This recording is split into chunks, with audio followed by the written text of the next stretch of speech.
लाहौर में बसंत का त्यौहार जोशो खरोश से मनाया जा रहा है। रात गए दहली गेट, घरों की छतों पर खूब हल्ला गुल्ला। दीगर शहरों से आए फैमिलीज भी खुशियों में शरीक हैं। मजीद बात करेंगे, अंस जफर हमारे साथ मौजूद हैं। जी अंस, आगाह कीजिएगा, लोग इंजॉय कर रहे हैं? जी बिल्कुल, लाहौर में बसंत के त्यौहार को भरपूर तरीके से मनाया जा रहा है। लाहौरी इस वक्त अपने घरों की छतों पर गुड्डे उड़ा रहे हैं, पेचे लड़ा रहे हैं, भरपूर तरीके से बसंत के त्यौहार को मना रहे हैं।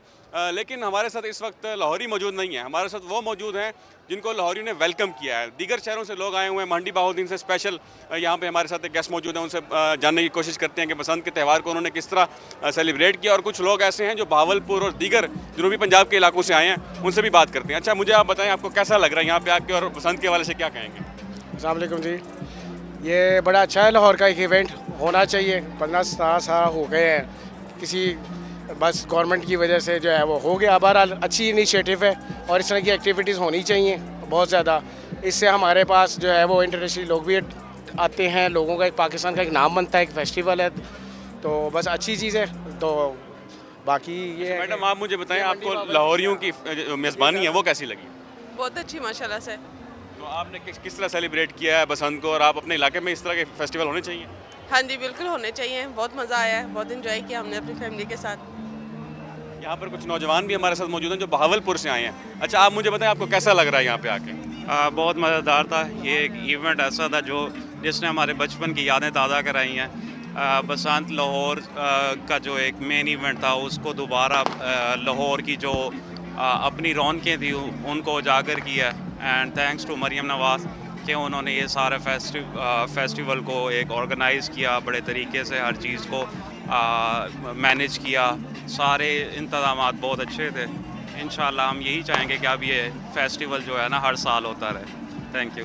जी बिल्कुल, आपने लाहौरियों के अलावा बहावलपुर से आए लोगों की गुफ्तगू सुनी और दूसरे शहरों से जो आए थे उनकी गुफ्तगू सुनी। वो काफ़ी ज़्यादा एक्साइटेड दिखाई दे रहे हैं, इस त्यौहार को भरपूर तरीके से मना रहे हैं। इस वक्त लाहौर के घरों की जो छतें हैं वहाँ पर गुड्डे उड़ाए जा रहे हैं, पेचे लड़ाए जा रहे हैं। उसके अलावा आतिशबाजी भी की जा रही है और इस फेस्टिवल को जिस तरह मनाने का हक होता है वो लाहौरी भरपूर तरीके से अदा कर रहे हैं। जी, पेरिस में यौम यकजहती कश्मीर के हवाले से एहतजाजी मुजाहिरा किया गया, जिसमें सैकड़ों की तादाद में पाकिस्तानी और कश्मीरी कम्युनिटी ने शिरकत की। शुरका ने अपने हाथों में पाकिस्तान और कश्मीर के झंडे थाम रखे थे। तफसीलात जानते हैं पेरिस में मौजूद समा के नुमाइंदे साहिबजादा अतीकुर रहमान से। जी आगाह कीजिएगा। जी, पूरी दुनिया की तरह फ्रांस के दारुल हुकूमत पेरिस में भी कश्मीरी मजलूम कम्युनिटी के साथ इदारे यकजहती के लिए पेरिस में एक बड़े मुजाहरे का इख्तिमाम किया गया है, जिसमें पाकिस्तानी और कश्मीरी कम्युनिटी ने भरपूर शिरकत की है। और मुकर्रीन का कहना है कि जब तक मजलूम कश्मीरी अवाम को आज़ादी नहीं मिलती, उस वक्त तक दुनिया के हर मुल्क में हर प्लेटफार्म पर हम एहतजाजी मुजाहरे करेंगे और अक़वाम आलम को बताएंगे कि भारत गासिब मुल्क है और वो कश्मीरियों पर जुल्म और सितम कर रहा है। और जब तक कश्मीरी को आज़ादी नहीं मिलती, दुनिया के हर मुल्क में हम मुजाहरे करते रहेंगे और कश्मीरियों की आवाज़ बुलंद करते रहेंगे। आईसीसी और पीसीबी में मुज़ाकरात का आगाज हो गया। भारतीय मीडिया के मुताबिक पाकिस्तान क्रिकेट बोर्ड ने इंटरनेशनल क्रिकेट काउंसिल को भारत के खिलाफ मैच के बाइकआउट से मुतालिक आगाह कर दिया। पाकिस्तान की तरफ से बताया गया कि हुकूमती फैसले के तहत भारत से मैच का बाइकआउट किया गया। आईसीसी ने भी पीसीबी से इस हवाले से तफसीलात तलब की हैं। FIA गुजरावाले की कार्रवाई, कंबोडिया ले जाकर पाकिस्तानियों को फरोख्त करने वाले गिरोह के 6 कारिंदों को गिरफ्तार कर लिया। तफसीलात जानते हैं मोहसिन खालिद से। जी मोहसिन, आगाह कीजिएगा। जी बिल्कुल, FIA की जानिब से बड़ी कार्रवाई की गई है, जिसमें 6 जो है एक गिरोह के अरकान को गिरफ्तार किया गया है, जिनका तरीका वारदात कुछ इस तरह से था कि ये पाकिस्तानियों को कंबोडिया ले जाते थे और वहाँ पे जो मुख्तलिफ कंपनियां थी उनको फरोख्त कर दिया जाता था। इनमें जो FIA की जानिब से बताया गया कि जो मुल्जिम है मजहर और अब्बास, वो कंबोडिया में मुकीम है, जबकि जो दीगर इनके मुल्जमान थे, साथी जो थे, वो यहाँ से पाकिस्तान में बैठ के नौजवानों को अपने जाल में फंसाते थे, उनसे पैसे लेते थे और उसके बाद जो है इनको जो है कंबोडिया भी जोया जाता था। और जब ये जो यहाँ पे जो थे लोग वहाँ पे जाते थे, उसके बाद उनको वहाँ पे फरोख्त कर दिया जाता था। और अब तक जो तहकीकात हुई है उसके मुताबिक FIA हुकाम ने बताया कि अब तक 100 से ज्यादा जो पाकिस्तानी हैं, ये गिरोह उनको कंबोडिया लेके गया और वहाँ पे इन्होंने फरोख्त कर दिया। ऑनलाइन जो है फ्रॉड किया करते थे वहाँ पे इन लोगों के जरिए, और उनका तरीका वारदात गिरोह के 6 कारिंदों को गिरफ्तार कर लिया गया है। बहुत शुक्रिया मोहसिन खालिद। दाखिला का कहना है कि मजीद इंटेलिजेंस पर मबनी कार्रवाइयां जारी हैं। दहशतगर्दी के खिलाफ सिक्योरिटी फोर्सेस का आज़म गैर मुतज़लज़ल है। अफगान तालिबान की सरपरस्ती में कायम दहशतगर्दी का गठजोड़ इलाकाई अमन के लिए बदस्तूर संगीन खतरा। शवाहिद से वाज़ेह है हमले की मंसूबाबंदी, तरबियत और जहन साजी दाइश ने अफगानिस्तान में की। वजारत दाखिला का कहना है मजीद इंटेलिजेंस पर मबनी कार्रवाइयां जारी हैं। रावलपिंडी खुदकुश हमले की तहकीकात का दायरा वसी। हमला आवर की जानिब से 2 फरवरी को मस्जिद की रैकी का इंकशाफ। सीसीटीवी फुटेजेस की मदद से खुदकुश बमबार के मस्जिद तक पहुंचने की रास्तों का सुराग मिल गया। यासिर नामी दहशतगर्द पिशावर का रहायशी था। 1.5 साल कबल घर से गायब हुआ। कभी कभार घर वालों से फोन पर बात कर लिया करता था। खुदकुश जैकेट पहनकर नौशहरा से पब्लिक ट्रांसपोर्ट के जरिए इस्लामाबाद पहुंचा। कुछ देर करीबी होटल में बैठने के बाद खन्ना रोड से पैदल चलकर मस्जिद पहुंचा। गेट पर 2 और हॉल में 6 गोलियां चलाईं। फायरिंग से गार्ड को जख्मी करने के बाद खुद को उड़ा लिया। हमले में 4 से 6 किलो बारूदी मवाद और बड़ी तादाद में बॉल बेरिंग इस्तेमाल किए गए। खुदकुश जैकेट की तैयारी में जदीद नौयत का प्लास्टिक खाम माल इस्तेमाल किया गया। तफसीलात जानते हैं समा के नुमाइंदा खुसूसी कमरुल मुनव्वर से। जी कमर, तहकीकात के हवाले से आपके पास मजीद क्या डिटेल्स हैं, बताइएगा।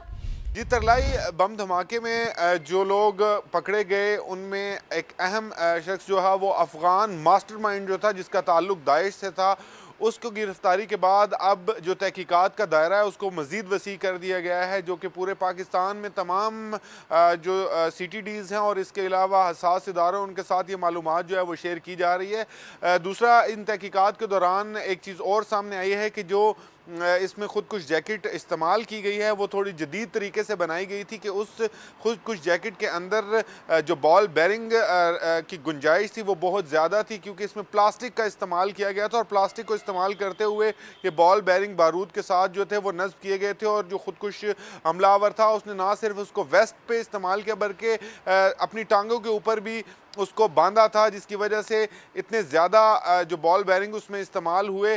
जो तहकीकाती इदारे उनकी जानिब से कहा गया है कि ऐसा बहुत कम देखने में आया। मुख्तलिफ बम धमाकों में इस चीज़ का तयन किया गया है कि जो इतने ज़्यादा बॉल बेरिंग जो हैं वो इस्तेमाल किए गए ताकि नुकसान ज़्यादा हो। जी ठीक है कमर, बहुत शुक्रिया, आपने अपडेट किया। अब दहशत गर्दों का आखिरी दम तक ताकुब करेंगे। अता तारड़ की उलमा कराम के साथ प्रेस कॉन्फ्रेंस। कहा दहशत गर्दी वापस आने के पीछे PTI है। तहरीक इंसाफ ने ही उनको वापस लाकर बसाया। उनकी सोच का खुमियाजा आज भुगत रहे हैं। दहशत गर्दों के लिए कोई गुंजाइश नहीं है। उनके लिए इंशाअल्लाह ताला जमीन तंग करेंगे और उनका खात्मा करके दम लेंगे। तो हम वहां तक इनका ताकुब करेंगे जहां तक इनकी सोच भी नहीं जाती है। अब ये जो दहशतगर्दी वापस आई है इसके पीछे PTI है। किसी ने ये कहा था कि ये पुरअमन लोग हैं, हमारे भाई हैं, इनसे हमें बातचीत करनी चाहिए और इनको सेटल्ड एरियाज में लाके बसाया गया था। जो तालिबान खान की सोच थी उसी सोच का आज खमियाजा भुगत रहे हैं ना। पाकिस्तान में ये जो सरजमीन अफगानिस्तान की इस्तेमाल होती है इसकी हरगिज इजाजत नहीं दी जाएगी। सानिया तरलाई कलां के शोहदा का आहों और सिस्कियों में सफरे आखिरत। शोहदा की नमाज जनाजा अदा। सेक्टर G92 की मस्जिद जामे अल सादिक और तरलाई की मुतासरा मस्जिद के बाहर शोहदा की अलग अलग नमाज जनाजा अदा की गई। पेम्स और पोली क्लिनिक में जेर इलाज 29 जख्मियों की हालत तशवीशनाक है। उस्मान जावेद रिपोर्ट कर रहे हैं। मस्जिद खतीजतुल कुबरा में खुदकुश धमाके के शोहदा का आहों और सिस्कियों में सफर आखिरत। इस्लामाबाद में 2 मुख्तलिफ मकामात पर 15 शोहदा की नमाज जनाजा अदा की गई। सेक्टर G92 की मस्जिद जामे सादिक में 4 शोहदा की नमाज जनाजा अदा की गई, जिनमें IG इस्लामाबाद के कजन इंस्पेक्टर बहादुर अली भी शामिल थे। IG अली नासिर रिजवी भी नमाज जनाजा में शरीक हुए। 11 शोहदा की नमाज जनाजा खुदकुश हमले का निशाना बनने वाली मस्जिद के बाहर अदा की गई। वफाकी वज़ीर तारिक फजल चौधरी, सरदार यूसुफ, नैयर बुखारी समेत शहरियों ने बड़ी तादाद में शिरकत की। नमाज जनाजा के बाद मैयतें तदफीन के लिए आबाई इलाकों को रवाना कर दी गयी। दूसरी जानिब खुदकुश धमाके के 29 जख्मियों की हालत तशवीशनाक बताई जाती है। तर्जुमान पिम्स डॉक्टर अनीजा जलील के मुताबिक धमाके के 64 जख्मी ताहाल अस्पताल में जेर इलाज हैं। इनमें 20 मरीजों की हालत तशवीशनाक, 9 इंतहाई निगहदाश्त वार्ड में है। तर्जुमान पोली क्लिनिक डॉक्टर अब्दुल जब्बार भुट्टो के मुताबिक अस्पताल में जेर इलाज 14 जख्मियों में से 9 की हालत सीरियस है। कैमरा टीम और साथी रिपोर्टर टिका खान सानी के साथ उस्मान जावेद मलिक, समा, इस्लामाबाद। तरलाई कलां खुदकुश धमाके का एक और जख्मी पिम्स अस्पताल में दम तोड़ गया। 21 साल के अब्बास मेहदी का ताल्लुक तलागंग से था। शहीद के वालिद को दुराने नमाज अपने लाडले की मौत पर फख्र। समा से खुसूसी बात करते हुए कहा पाकिस्तान बनाया था और अब इसकी हिफाजत भी करेंगे। मेरा बेटा यहाँ तालीम हासिल कर रहा है। बेटे की उम्र तकरीबन 21 साल, 5वां इसका सेमेस्टर था। BS का स्टूडेंट है। नमाज जुमा अदा करने के लिए मस्जिद में गया है और दहशतगर्दी का शिकार हो। मुझे इस बात का कोई फिक्र नहीं है क्योंकि मेरा बेटा शहीद है। नमाज की हालत में, सजदे की हालत में मेरे बेटे को शहीद किया गया है। इतने भी शहीद हुए हैं, सजदे की हालत में शहीद हुए हैं। ये न समझें कि हम कमजोर हैं। हम बदला लेना भी जानते हैं, लेकिन हमें पाकिस्तान से मोहब्बत है। ये पाकिस्तान हमने बनाया था और हम ही इसकी हिफाजत करने वाले हैं। हम इसका तहफ़्फ़ुज़ करेंगे। हुकूमत पाकिस्तान को हम ये पुरजोर अपील करेंगे कि दहशतगर्द पाकिस्तान के अंदर जहाँ भी मौजूद है, इनका सफाया किया जाए। कौमी पैगाम अमन कमेटी की जानिब से सानिया तरलाई की शदीद मजम्मत। दहशतगर्दों को इस्लाम और इंसानियत का दुश्मन करार दे दिया। प्रेस कॉन्फ्रेंस में उलमा का कहना था कि शिया और सुन्नी एक ही जिस्म की मानिंद हैं। दुश्मन ऐसे हमले करके कौम को लड़ाना चाहता है लेकिन कभी कामयाब नहीं होगा। उस्मान जावेद मलिक की रिपोर्ट देखिए।